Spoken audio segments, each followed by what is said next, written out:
Okay, welcome to Immune Health and Cell Wisdom. We're here today in the midst of a ongoing crisis of the pandemic of the COVID virus. And I never thought I would talk about viruses in my lifetime again, but here I am. So why am I talking about viruses today? Where's my background, my credibility? My name is Sondra Barrett, and I'm a PhD in biochemistry.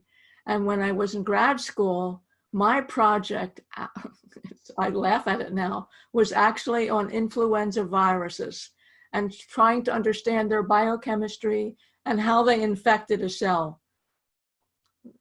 How many years ago? Got my PhD in 1968, so a long time ago.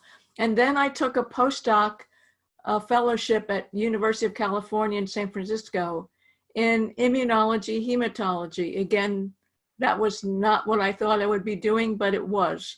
And the work I began doing was understanding how human white blood cells work for illness and for diseases, and got into, long story short, I'm going to make the story short because I could talk forever on this, is looking at and basically children's cancers and adult cancers to be able to understand what was going on and make diagnosis more objective, because I believed at the time, which is appropriate to what I'm talking about today, I believed at the time that we were all biochemical, and if there was anything that was wrong with us, we could, better living through chemistry, we could fix ourselves through that.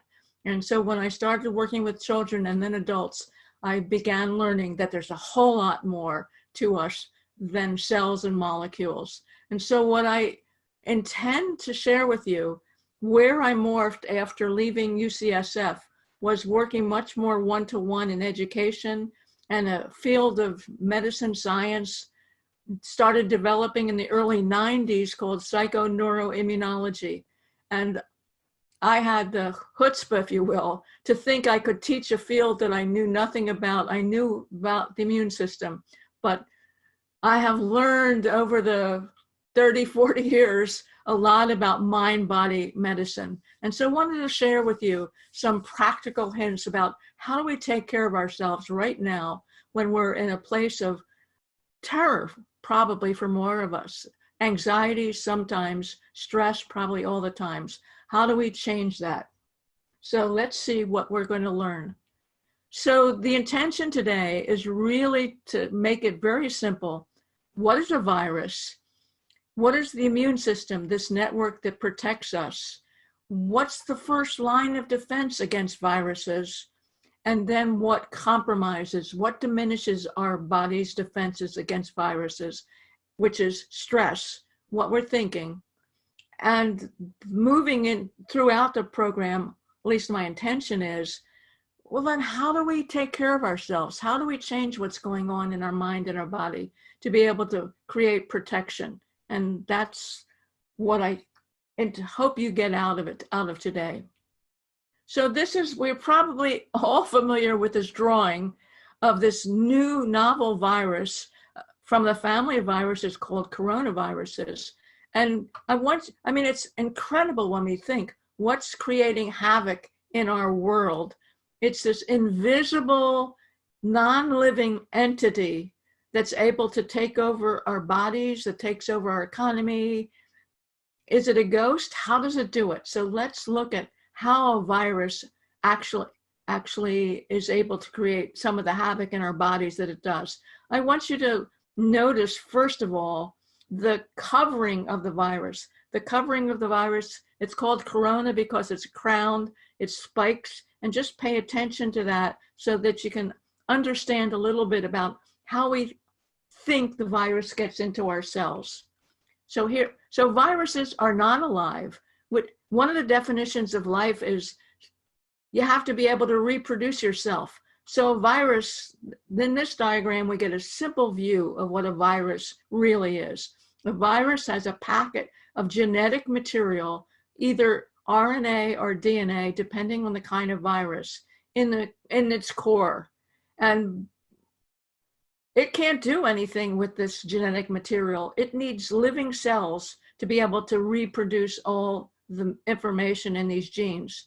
But let's look at the outside of a virus is basically, for most viruses, is a lipid coat, a fat coat with protein spikes or protein markers on the outside that can get attached to our cell surfaces, our living cells. So one of the things to understand, why is soap and water, why are we obsessing about washing our hands? Well, soap and water, the soap will actually help dissolve the outside of the cell of the virus coat. And when it does that, it lets the genetic material out in the open, not protected. And the RNA in this virus is very sensitive to the environment. So once it's not protected by its coat, it can't do anything. So now let's look at this diagram of what happens. Here we've got this virus, and it's looking for a cell that has receptor sites on it that can recognize the virus, or that the virus can recognize. I'm not quite sure how that works. I'm learning, changing my whole mind about viruses. They're not living, they're dead, but they're creating a problem.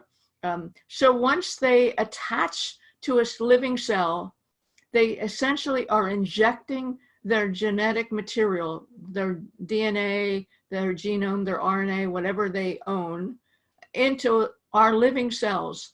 And now our living cells take the genes from the virus and reproduce everything that the virus has given information for all the proteins that the virus needs, and then it makes every part of the virus and essentially packages all that material so that we've got viruses.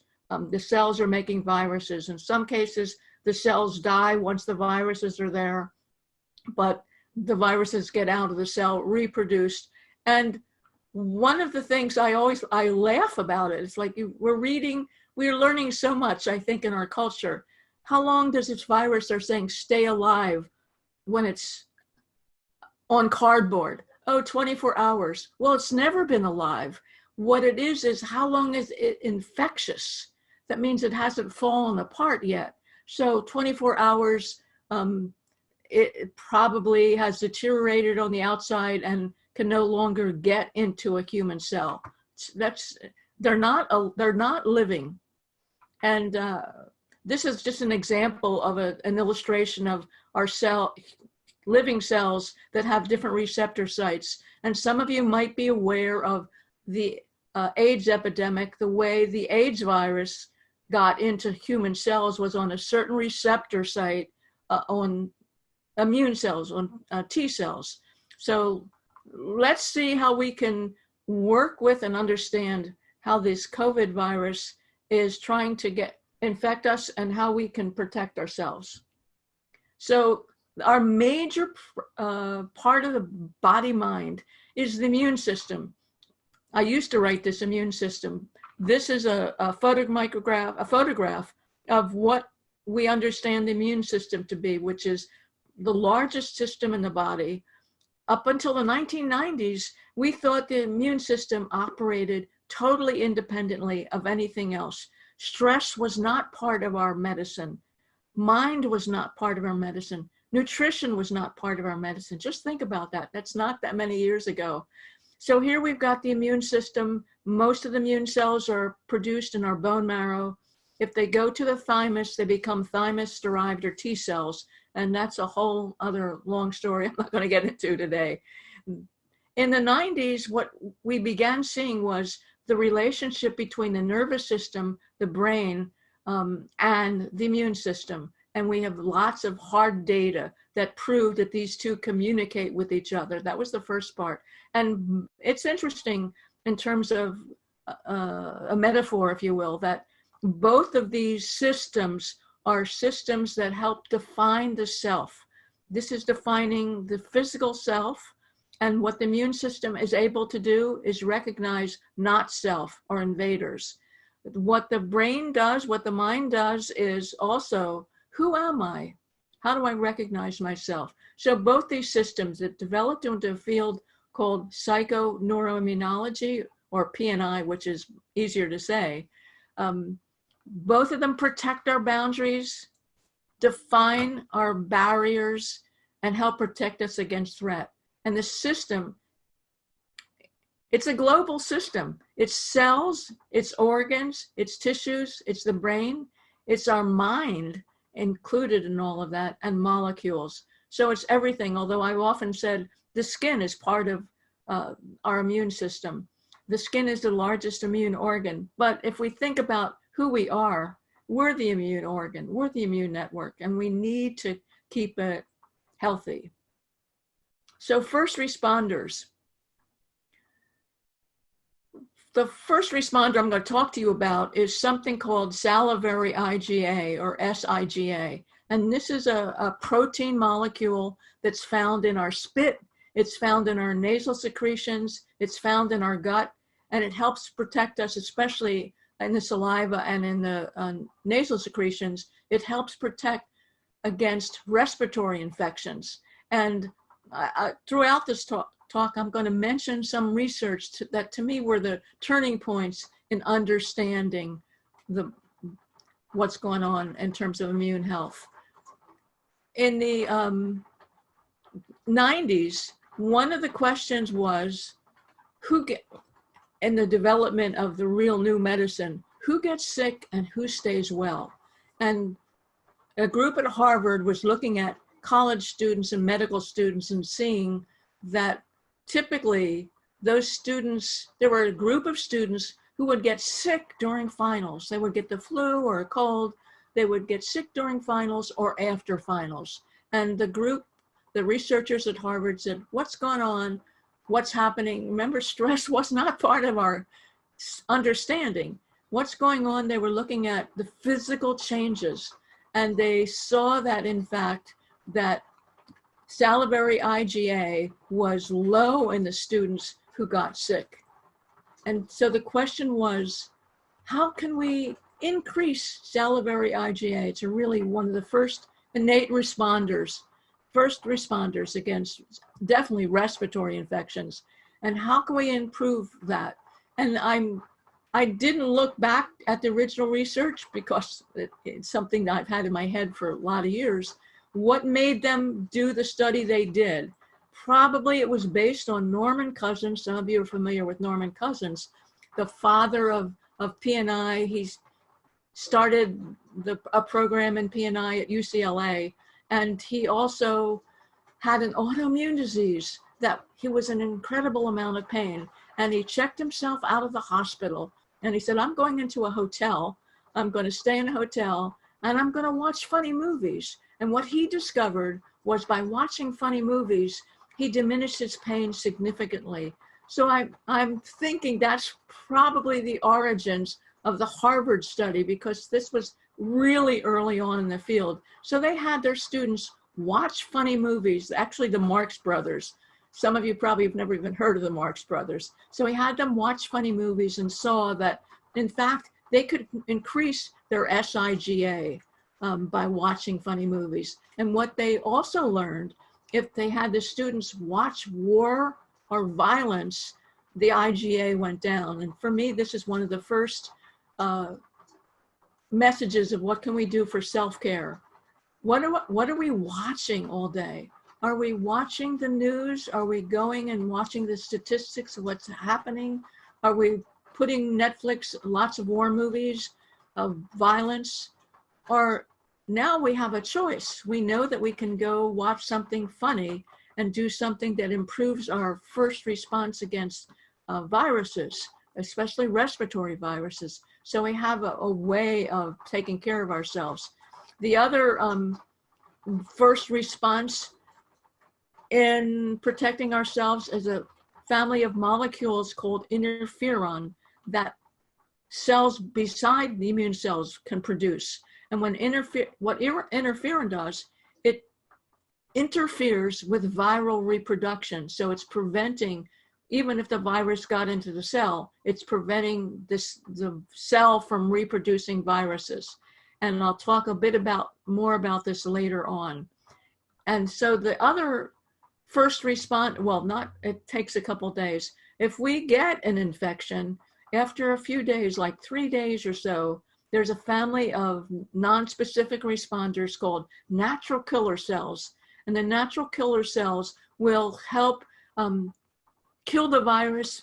More likely, it kills the virus-infected cells. So it diminishes the cells that have been filled with viruses. And this is just a diagram of what SIGA looks like. It's a very complicated molecule, which this complex keeps it stable in our gut. It keeps it stable in our saliva as well. So now let's look at what compromises us. You probably have already heard me saying what compromises ourselves. Stress, worry, guilt, depression, all states of mind, if you will, poor nutrition, the what if is going to happen. So now how do we change that? So what is stress? The old story was that stress was an event, and we do have stressful life events. The death of a spouse, illness, even vacation was considered a stressful event. And what the new science of P&I has shown, it's not the event, it's how we respond to the event. Certainly the event of this pandemic is scary. We're afraid of it. But how do we respond? Do we stay in fear all the time? Is there a way of changing how we're perceiving this whole event? And for me, whenever I've been faced with an illness, fortunately I haven't received this virus, hopefully I won't, I've always looked at, well, what's the lesson of this? What's the lesson we can learn to help support our mind so we're not feeling overly vulnerable or helpless, hopeless? And the body, and this may be surprising to you, it was when I learned it, the body, the brain, our cells do not know the difference between what's real and imagined. And if I ask you to imagine a lemon, you probably can already smell it or taste it. And if I ask you to imagine an erotic picture, you may also experience that. So it changes our physiology, whether it's absolutely physical, the lemon in our hand, or in our imagination. And lots of research on the power and what the imagination does to the brain body. And what happens during stress? To keep it really simple, we've all heard about fight or flight. And stress, stress is a survival mechanism. If there was a lion chasing us, we would need to be able to get all the resources, all the energy to be able to fight the lion or to run away. And in order to do that, the body tenses, so we're not just hanging loose to be able to run away. The breathing changes, it becomes more shallow. And we actually have our own biofeedback device that as the breathing changes, as the circulation changes to fuel the big muscles, we don't need our hands, our feet to be fueled with energy. So we have this biofeedback device. If our hands are icy cold and the room is comfortable, there you've got some indication, some body-mind indication that you're experiencing stress. So we have lots of clues to be able to help ourselves tune in. And the big clue for me is, if we don't manage our stress and we move into a chronic state, we are tired. We're tired all the time. And if we don't know that,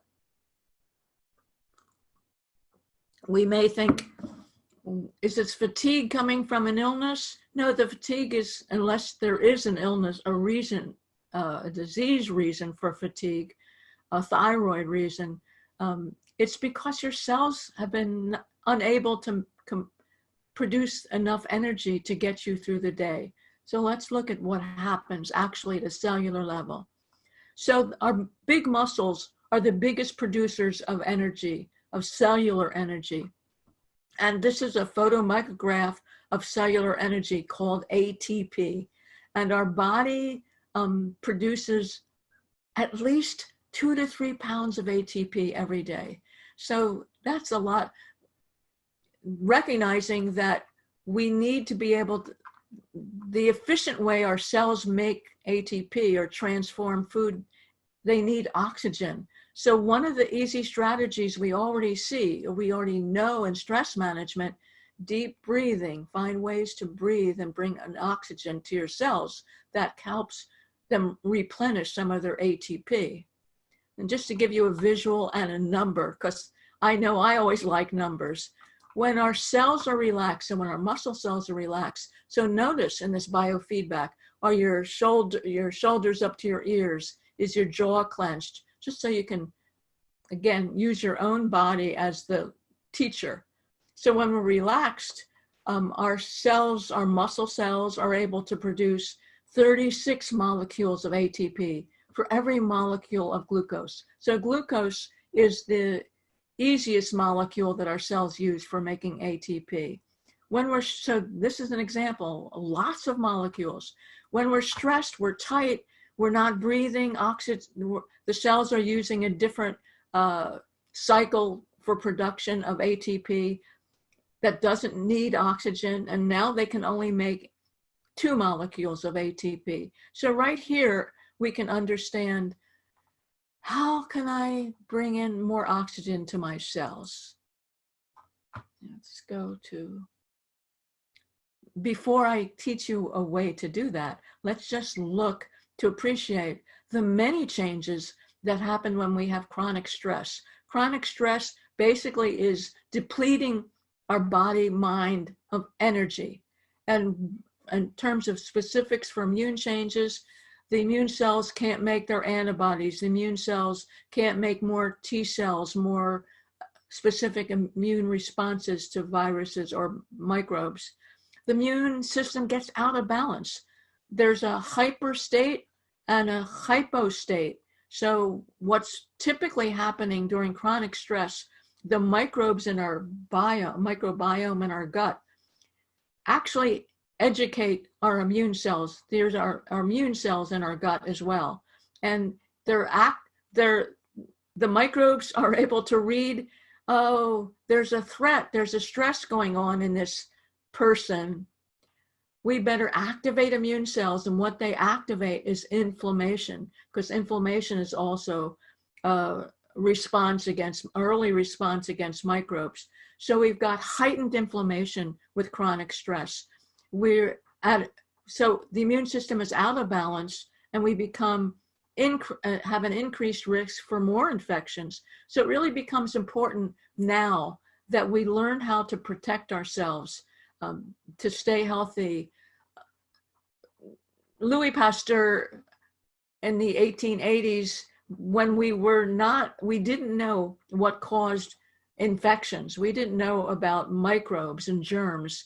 He helped discover that it was the microbes that caused many of these infections. And then he's saying, it's not only the microbe, it's the environment, it's the internal milieu for all of us. So it's not just during this threat of a viral infection. It's like, how do we keep ourselves and ourselves in a state of balance, which comes from stress, it comes from nutrition, it comes from support from other people. So recognizing that we don't have to stay in chronic stress, we can have a medicine bag of tricks to get out of it.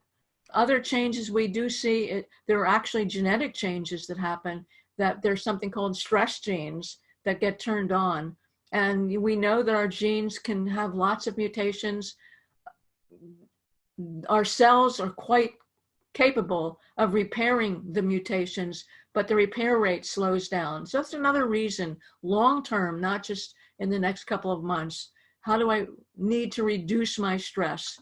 And what we also see is our mood shifts. We may be more depressed than usual. We may feel more lonely than usual. We have one of the things that happens during stress is one of the molecules, cortisol, can kill some of the memory cells in the brain. So we often see we can't remember directions to a person's house. We're not coping. So the brain also needs to recover its ATP, especially when we sleep. And if we don't get good sleep, so that's something I never talk about. If we don't get good sleep, the brain is not recouping its energy. And then we start experiencing mood swings, compromised immune health. We're not coping as well. Some of the early work with people with cancer was, how do we improve coping choices? Some of us may go to smoking more, eating junk food. So it's like looking that we always have these choices, and it's harder when we're under chronic stress. I always correct people when they use the word but. And we have amazing powers for reducing stress. And they're also useful for being able to help our body, mind, brain learn, which I talk about in courses I teach, not in this presentation. The few that I will talk about, a little bit on consciousness, body, and breath, and the power of imagination. And breath, now you'll understand why breath works, why meditation works. It's bringing oxygen to the cells. And I'm going to teach you a really simple breathing exercise that I learned from Andrew Weil, and you can find him on YouTube. It's called the 4-7-8 breath. And when we send out the video for this, I want to make sure I'm recording. When we send out the video, am I recording? And the reason I'm asking this, we tried to record this live this morning, and it didn't get recorded. So let me see. Well, we'll see. The third time will be a charm if I have to do it again. So the 4-7-8 breath is really a simple one to do. And I'll just instruct you for 3 breaths. So you're taking an inhale on 4, you're holding it on 7, and you're exhaling through your mouth for 8. So inhale, 1, 2, 3, 4, hold it, 1, 2, 3, 4, 5, 6, 7, exhale, and exhale through your lips with your tongue on the roof of your mouth, and you're like making a sound like a hiss. So let's do another one. 4, 7, 8. Inhale 4. Hold it for 7. And exhale 8. And what I've learned in the past couple months is that doing this kind of breathing basically is activating or supporting what's called vagal tone. And the vagal part of the nervous system turns on parasympathetic. We know sympathetic and parasympathetic. Sympathetic is the stress response, parasympathetic is the relaxation. So having vagal tone, with doing this kind of breath, we're activating our relaxation system. So it's always useful for us to have. I always say, I'm giving you some quick tricks in how we can reduce stress. So breathing is a simple one. There are lots of practice. There's lots of apps online for meditation and breathing. And the other one, I used to teach this all the time the first time when I did a group with women with chronic fatigue who lost their sense of self. And the psychological literature came out from Arlen Melberg out of Wisconsin, who found that his clients who couldn't access their self, couldn't make decisions, that if he had them humming the sound, first imagining it and then humming it for about 15 minutes a day, he saw that these people recovered their sense of self and were able to make better decisions. And what I saw with this group of women who had basically lost their sense of self because of this illness, that humming helped them regenerate their energy. That was decades ago. And fortunately, about 2 years ago, Jonathan Goldman, a sound expert, a sound healer, came out with a book called the humming effect. And what Jonathan was able to write in humming effect was the physiologic changes, the research on the physiologic changes of humming. And humming some of the research he was citing was doing the sound om. So when we're doing humming, it's not humming a song, it's basically holding a tone. And I know there are lots of questions about what that tone is, but let's just see the benefit of doing it. And I talk about one student of mine a couple of years ago. I was teaching my first online class. It was on stress. And I had one of the students was a nurse who was also an energy healer who taught meditation. And I also did coaching in that class because it was really small. And she told me that she could never turn off the chatter in her mind, even though she taught these practices and knew these practices of meditation, working with energy. Nothing worked until she did humming for 5 minutes. So that encouraged me to start teaching it every class I teach and mention it for the power. And for those of us who need a physiology, I'm not giving numbers, but need some kind of physical information.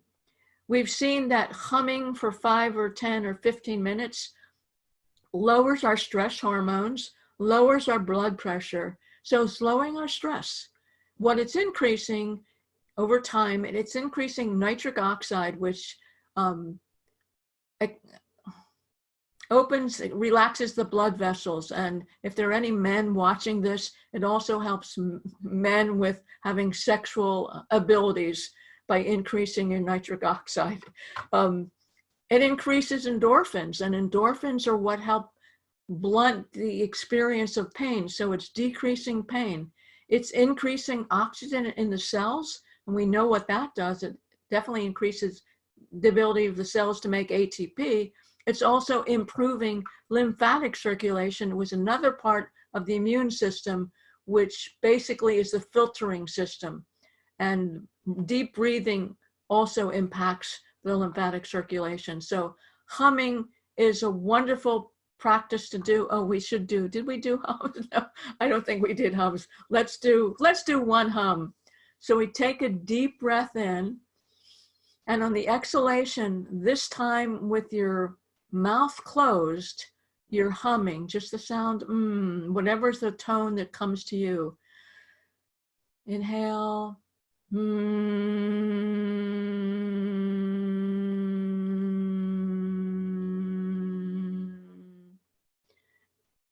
It's also useful to getting into a deep state in meditation. But since I'm trying to do this in an hour, let's see if I can move a little faster. So one thing to recognize, we think about sound affecting only our brain or music affecting our brain, but the structure of our cells, actually this is from an image from Scientific American, 1998, how we're understanding cells these days. It's got a fabric, it's got a webbing inside the cell that connects the outside and the inside. And these are struts, strings, microtubules, and they vibrate. So once we recognize that they vibrate, they move, we have a structure in our cells. When I learned about that, it's like we have a structure in our cells that actually respond to energy, that actually responds to sound or music. So why not take advantage of that? And so today, the focus is still on not teaching you so much about cells, but teaching more about immune protection and how we're reducing stress and worry. And I talked about lavender, and what I'm going to mention now briefly, because we've got a lot of natural ways that we can take care of ourselves. This I just learned about last week.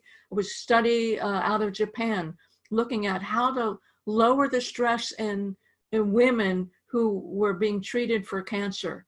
And the researchers said, maybe it was an essential oil company, we'll put essential oil on cotton balls. They studied a lot of different ones. The one that worked the most effectively was lavender. You put lavender essential oil on a cotton ball, keep it by your bed, by your pillow, and do that. They had people do it for 6 weeks.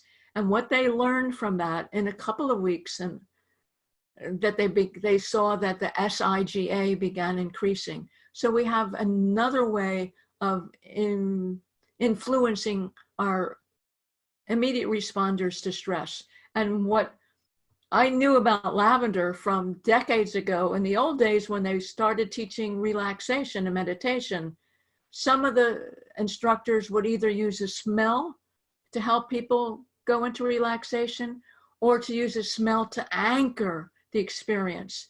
So if we smell lavender, or we touch our fingers, we're anchoring the experience of turning on SIGA. In the old days, what we saw with one of the first studies with essential oils was elders in a nursing home, if they had lavender put on their pillowcase, it improved their sleep.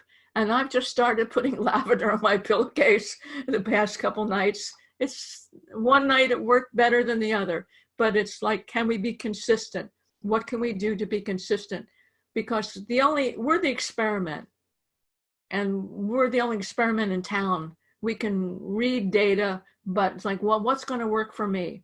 And this was also, I'm going to talk about in the next slide about the hardiness factor, about connection, and reminder of good food, which I mentioned later in the presentation.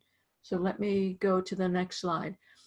So also studies early on, Suzanne Cabasa was a psychologist in Chicago. And remember the studies in the early days of mind-body medicine was who gets sick and who stays well. And Cabasa had a captive audience. In those days, we needed captive audiences. And she had the captive audience of executives of Bell Telephone. And executives of Bell Telephone, they were going through deregulation. Some of them were going to lose their job. They were going to be unemployed. Some of them were going to have to move to Wisconsin, and they're a small town in Wisconsin, but they're used to living in Chicago. So she set up the study to follow these men with different psychological parameters and see who gets sick and who doesn't get sick. And she was able to define, and many scientists have done it since, she was able to define what's called the hardiness factor. And the hardiness factor is the 3 C's. You may only remember the 3 C's. I don't know. Hopefully you'll remember more from this video. So the first C was challenge, changing the threat. Remember, threat is a perception. Stress is a perception. Changing the perception of being under threat to being under challenge. What can I do if I'm challenged, not feeling under siege? The second C was sense of control. And the quote on the left-hand side of the screen, when you can't control what's happening, which we can't control this pandemic, challenge yourself to control the way you respond to what's happening. That's where your power is. That's where our power is, to have a sense of control, that we're able to manage the situation, that we're able to, if we can't go grocery shopping, we can get our groceries delivered. Finding ways that we can manage the situation gives us that second C. And the third C was the sense of commitment. And with the executives, the sense of commitment meant they were committed to their church or to their family or to getting the job done in a certain way. For us, the commitment can be, I'm committed to taking more control of managing my situation. I'm committed to doing a morning practice where I am meditating and praying and whatever connects me to other people, so that we have the 3 C's always available. And the 3 C's basically help us shift our attitude from pessimism to optimism, that there's something I can do. I'm not helpless, hopeless. So to really recognize that's one of our inner powers, choice of what we're thinking about. And I talk about imagination because I think it's one of the most powerful deterrents, if you will, or powerful dangers that we have. And fortunately, many, many years ago, I studied with a shaman for a while and began to really appreciate the healing power of imagination. And shamanism is the oldest form of healing, and it engages the imagination in a whole other course. I'm sorry for keeping on backtracking on slides. I'm using a different keyboard than I usually do. So Albert Einstein told us that imagination is more important than knowledge. And yet, look at how most of us use our imagination. Most of us probably are imagining the worst thing that can happen. So when we go into worse things happening, remember that your mind, you have a choice, we have control. What can we do to help manage us? And just for some of you who don't believe that imagination is real, that's always a question. Are we just making it up? Some of the early studies on using guided imagery or using the imagination actually first came out of the Soviet Union, looking at the cosmonauts. They were going to be facing situations that they had no idea what could happen, really uncertainty, out of control. So they were taught how to imagine what could happen and how they would heal or how they would handle it. And the same thing came from the Soviet athletes for the Olympics. Imagine lifting weights. Imagine, we all know now, we hear about the mental rehearsal. Well, that's using the imagination for imagining being able to see yourself finishing writing a book. Whatever it is, that's using your imagination in a good way. And then we can use it. We've seen where in the 70s it began being used in alternative medicine, if you will, to help patients originally to help heal from cancer using guided imagery. So we know that from the data, we can enhance our, especially when we're doing it on the physical level, it's easier to measure it. We know from doing guided visualization that we increase our state of relaxation. And some of the important things in doing guided visualization or using your imagination actively is to include a physical movement and to include being emotionally attached to the outcome or to the experience. And I'm going to do a guided visualization in a moment or two. And if we just think that, what if we had a wizard that could just hold out his or her magic wand and get rid of the what ifs from our minds? Is there a way that we can use our mind for something positive and for something healing? And guided visualization basically is searching for images, searching for ways your inner intelligence has to show you about healing. And I'm going to take you into a brief guided visualization. And I want you to, if images come to mind that are more positive for you than the words I'm saying, just trust your own guided wisdom. Let's see what the next slide is. Okay, so this is the next slide. We're going to meet our inner shaman or our alchemist or our inner healer and see what we can do about changing our relationship with this virus. So I'm going to invite you to close your eyes.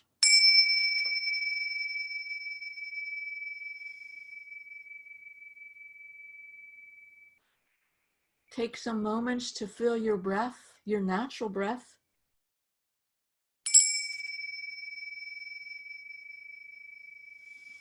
Feel where your body touches the chair, where your feet touch the floor.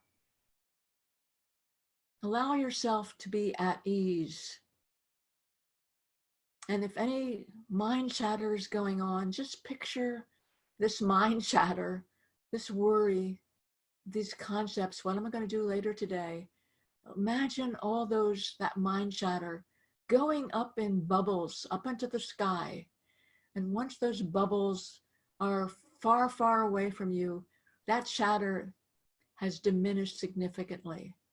So I want you to become really present and aware of your body. And notice the temperature of your hands. Are your hands cold? Are your muscles or your tense? Allow some moments with taking some deep breaths to relax and trust whatever you experience now does no harm.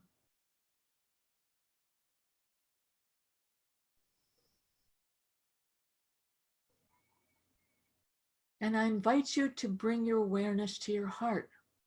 You might even put your hand on your heart and imagine feeling your breathing to your heart.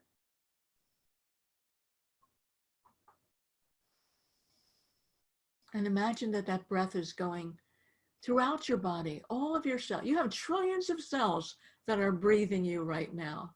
Just allow the trust of the ability of your inner universe knowing how to take care of you. Absolute trust. And then what I want you to imagine that all of your cells have a cloak of invisibility. We've become Harry Potter, and we've cloaked all of our cells so that the virus cannot find us. The virus cannot attach to any of the cells. So see if you, not if, allow that imagery to come to your mind and heart, that all of you is cloaked in invisibility, surrounding your body and each and every cell. We've called our inner Harry Potter to bring the cloak of invisibility to all of us, to every part of us. It may make you laugh, it may make you feel grateful, whatever, it's a resource you have. And then what I want you to do is remember the structure of the virus. Remember the spikes on the outside of the virus. If any viruses have gotten into your system, they've breached your boundaries. Imagine removing, dissolving the spikes on the virus so that the virus no longer has a docking site. It no longer can land on your cells if it's with you. So I want you to envision the power that you have of creating self-protection.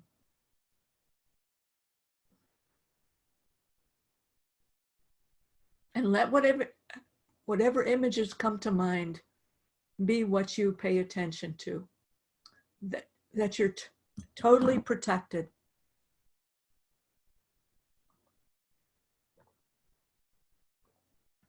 And then put your hand on your heart again and take a moment to be grateful, to send gratitude to all your cells that they know how to take care of you and that they're there as your allies.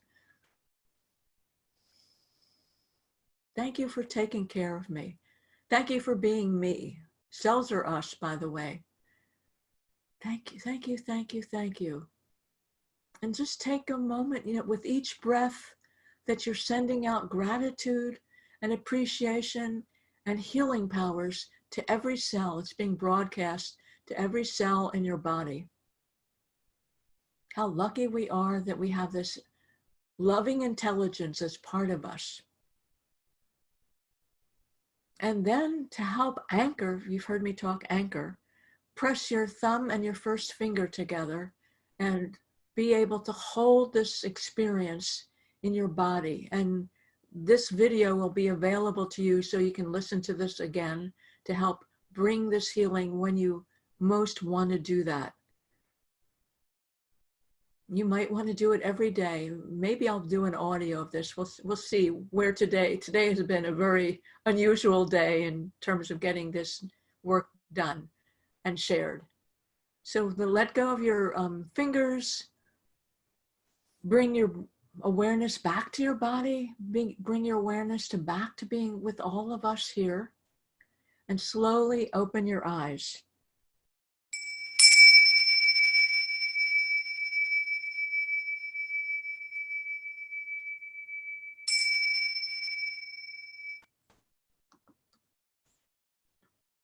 So I have a few more slides that I want to cover so that you can feel full at every level of your body, mind, and spirit.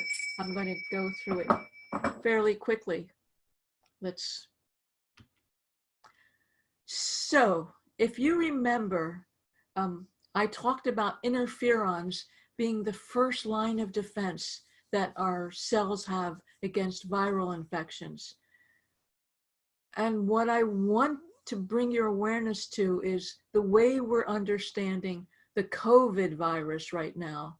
And I'm learning just like you. I just happen to maybe understand the language a little bit more. What we understand, let me first go back to, not the interferons, I'm going to go first step first. Interleukin. Interleukins are one of the cytokines. A cytokine is a signaling molecule between cells, between immune cells, between brain cells. Lots of different cells can respond to these different protein molecules, and they are made in response to infection or an inflammation. And one of the things we know, the first line of defense against infection, any kind, bacterial included, is the family of chemicals called interleukins. And our interleukins are those chemicals that travel up to the brain, that raise the temperature, that changes the thermostat. Why does it do that? Because many microbes are temperature sensitive, and if our body temperature changes, then that's helping improve getting rid of those microbes. So these molecules change the temperature set. They also change, they make us sleepy. So some of the symptoms we have when we get an infection are actually reminders that the immune system is working. It's raising the temperature, it's making us tired to conserve energy. So that's one set. We've got probably 100 different kinds of cytokines. And the reason I'm talking about them here is, I didn't want an overwhelm at the beginning of the program, but to help you understand the nature of this infection and the ways we can take care of ourselves. So in the beginning,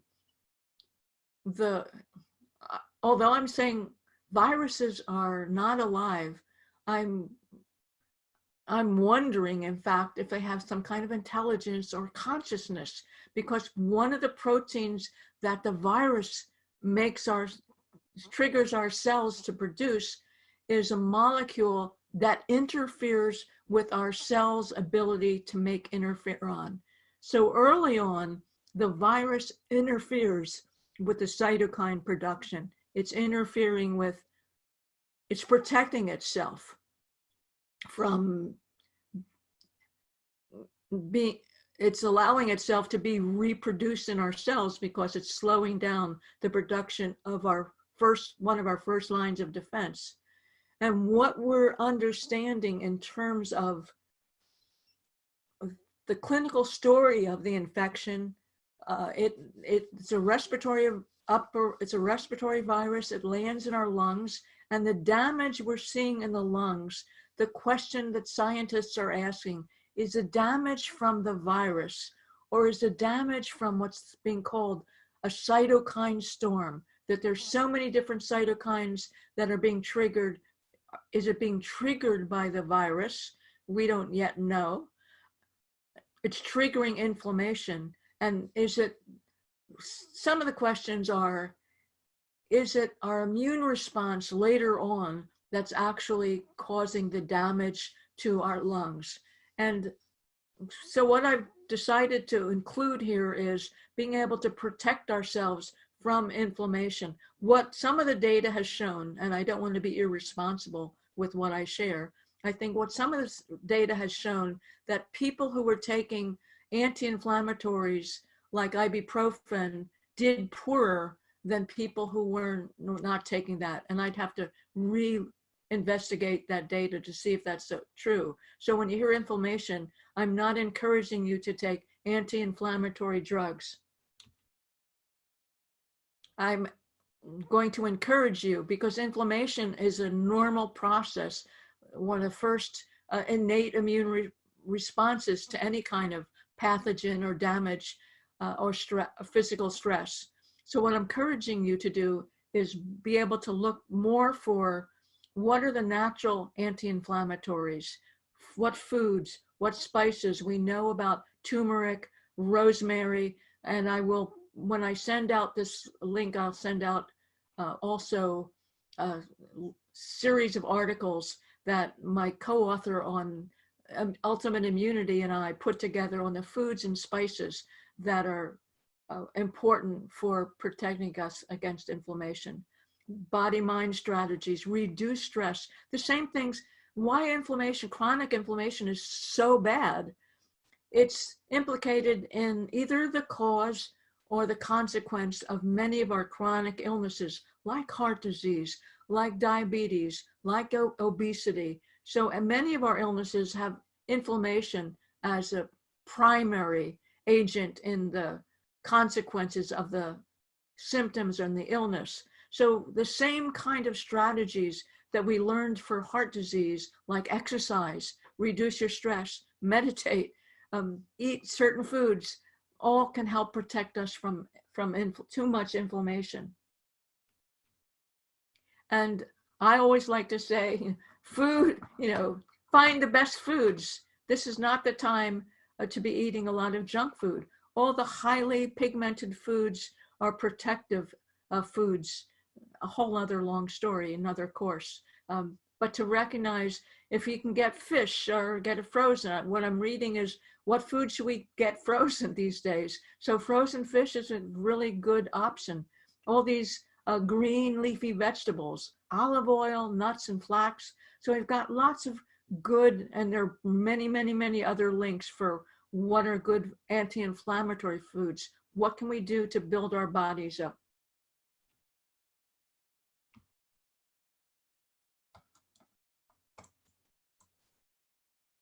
And in moderation, a red wine can help protect us against too much inflammation. Moderate wine. Some of us might want happy hour all day, but we need to just recognize everything in moderation. And there's lots of information and data coming into us from China and other places talking about vitamin C. I like to photograph everything through the microscope. So this is vitamin C through the microscope. This is zinc through the microscope, and zinc salt. And just to recognize that some of the nutrients that we must take to keep our immune system in balance and working well, vitamin C is one. In the studies that are beginning to come out of China, giving people who have the COVID virus infection high doses, intravenous levels of vitamin C, something we couldn't take orally. It's not an at-home practice. Increased people's likelihood of recovery from the virus. And many of my physician friends have been recommending start with taking a gram a day of vitamin C. I'm not permitted to recommend or prescribe. I'm telling you that some recommendations are to be able to start slow with taking vitamin C because we all often have a GI upset from taking too much. But having some available, especially if you don't eat citrus or take a multivitamin, it's probably useful to add more of that into your diet. And we know that zinc is a very powerful, I won't say it's an immune stimulant. It's really important for the immune cells, for production of the immune cells, T and B cells. It's essential for the production of antibodies, which is a secondary response to the virus, which I haven't even talked about. And one of the things and many of us take zinc lozenges if we have a sore throat.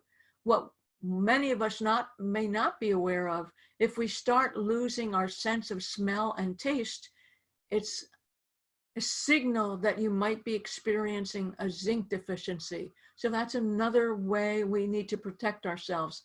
And just, I know this is a simplistic idea. Vitamins and minerals are substances that our bodies can't make. So we have to get it out of our food or out of some kind of supplements. And then this is one of the last slides. So what can we do at home to be able to protect ourselves now that we've got an hour, maybe a little more than an hour of information, how the virus works, some strategies. What can we do to be able to help manage our energy, to be able to stay well, to not go into fear? One of, meditation, relaxation, obviously, get out and move. Where I live up in Sonoma County, all the parks are closed. So the beaches, the trails. So you have to walk your neighborhood. You begin to meet neighbors. Stay 6 feet away for sure. So we exercise at home, do some yoga in your living room. What I also recommend, because one thing doesn't work all the time for each of us, is to make a pleasure list. What kind of thing brings you pleasure? And when you're beginning to feel down in the doldrums, go to that pleasure list. One person said she and her husband like to watch opera. So that goes on the list. I talk about laughter a lot, but I can't work with laughter in the background. I love to listen to music. So it's finding, do I make a playlist so that I can hit that all the time? Find a way to hum. What kinds of things paint? What kind of things do you want to do? And that also in the next slide or two, I talk about a whole long list of options, and I will include that when I send out the link to this video. But to look at how do we use this gift of time, because we're all being placed in very different situations than any of us have ever experienced. Can we see this as a gift in some way? If we see what's happening in the environment, there's much less pollution, air quality has improved. Are we taking better care of ourselves? So just to see, as part of this quick tricks, how do we use this time? What's the gift? As I think I mentioned earlier, when I worked with people with cancer, many of them said the gift of the disease was they reprioritized their life. They began to look at what was really important. So what is really important is to be connected with our loved ones, for sure.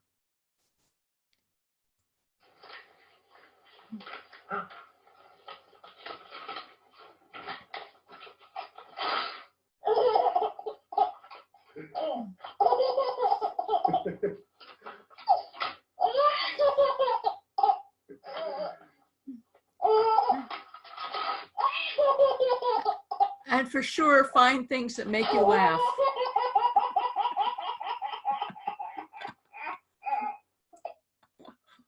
It always does that for me. So this is way too many words on a page, but I just wanted to remind you quickly, and this will also be in the handout. There are many ways we get to be feeling hardy and in being able to manage our life. Many ways to reduce stress.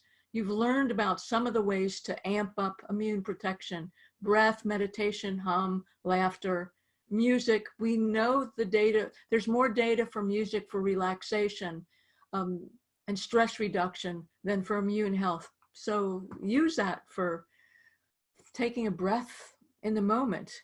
Use guided imagery, exercise. And there is I keep on talking about this handout. This handout will have a link to I practice Qigong. I've been doing it also since the 90s. I have a link to a free video on practicing Qigong. And what I also want to teach you right now is, if you put your hand on your heart, where your thymus is above your heart. The ancient Taoists knew about humming long before any of us did. And what the ancient Taoists, remember, the thymus is the major organ of the immune system. And what the ancient Taoists had us do was the modern Taoists as well. Put our hands on our heart, make circles above our heart and our thymus, and gently tap it and hum. So when you're doing your humming, you can add the thymus humming to it as well. So that helps keep your immune system in order, we think. And this is, let me see. I'm probably going over the hour, but this is really an important strategy that I've taught. I know the basic research about it. And for any of us, I know I'm going to start it today. There was a study that came out of the University of Texas again in the 90s, looking at the power of confession. Actually, James Pennebaker, the psychologist who came up with this work, was invited to, I think, to the FBI to explain the psychophysiology of doing of lie detector test. And the taking a lie detector is basically measuring different stress responses. And the people giving the lie detector said to him, we see something really unusual, that when people confess, instead of showing a stress response, they show relaxation. And that didn't make sense to them, because their life is going to change. They're probably going to go to jail or prison. Why are they going into relaxation? Long story short, so what Pennebaker was able to show that confession, writing thoughts and feelings about what you're the most stressed about, what you're the most ashamed about, what you're never told anybody about, what you've kept hidden, writing that for 15 to 20 minutes for 4 days, only 4 days, only 20 minutes max, writing thoughts and feelings, not the story. So you have a lot of different options of what you would choose to do. What's most stressful to me right now? What am I most afraid of? Again, 4 days, 15 to 20 minutes. And what he was able to show when it moved into the clinical dimension, actually published in the New England Journal of Medicine, the most prestigious medical journal, they learned, the research that they learned was the people who had asthma, which was an impaired lung function, that asthma improved the 4 days, but improved over 6 months. And they had only done it for 4 days. And the other group they did was lung function, rheumatoid arthritis, both autoimmune diseases, rheumatoid arthritis, and the outcome was lessening the pain, seeing also that the pain was decreased over 6 months from a 4-day practice. So I know a lot of us are challenged by many things going on. And I just want to add that to what you can do to take care of yourself. And the other part of it, beside, is gratitude and pleasure. Find pleasure in your life. And I know I didn't mention this all along. I will now, since I'm taking the luxury of going beyond an hour. Our cells are always in the now. The only thing that takes our cellular universe out of the present moment is what we're thinking and feeling. So if you think about your cells are always in the now, it may move your awareness again to being able to take more charge for yourself. And a quote from Viktor Frankl, who certainly experienced something devastating, the concentration camps. Viktor Frankl is a psychiatrist who wrote this well-known quote: "If one cannot change the situation that causes one suffering, he can still choose his attitude, he or she. We who lived in concentration camps can remember the men who walked through the huts comforting others, giving away their last piece of bread.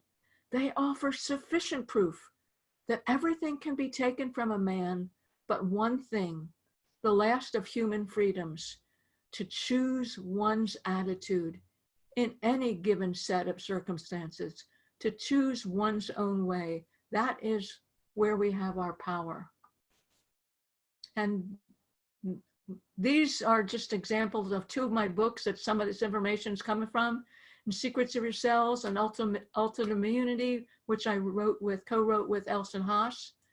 And I want to invite you to come join me in this. My next online course is Secrets of Your Cells Online Book Club. It starts April 7th.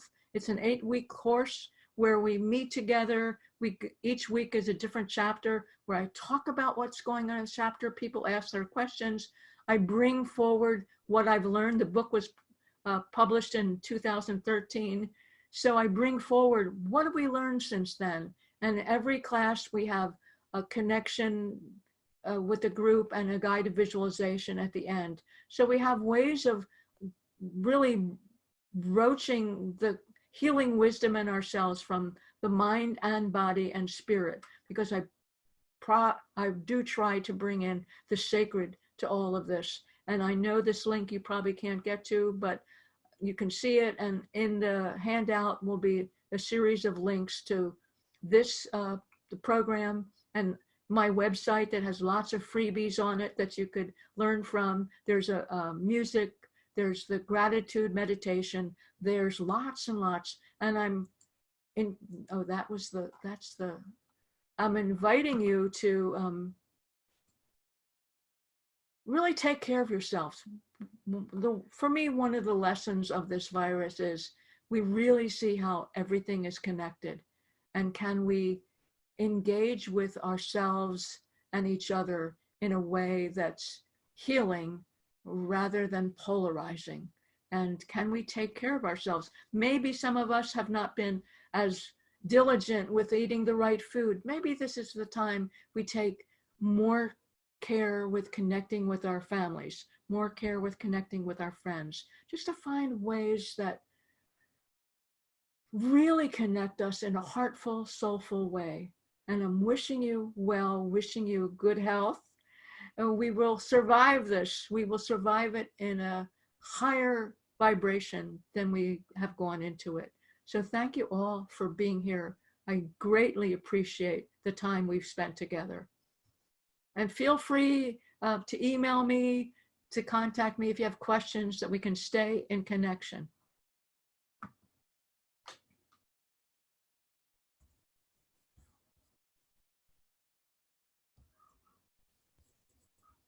Bye-bye.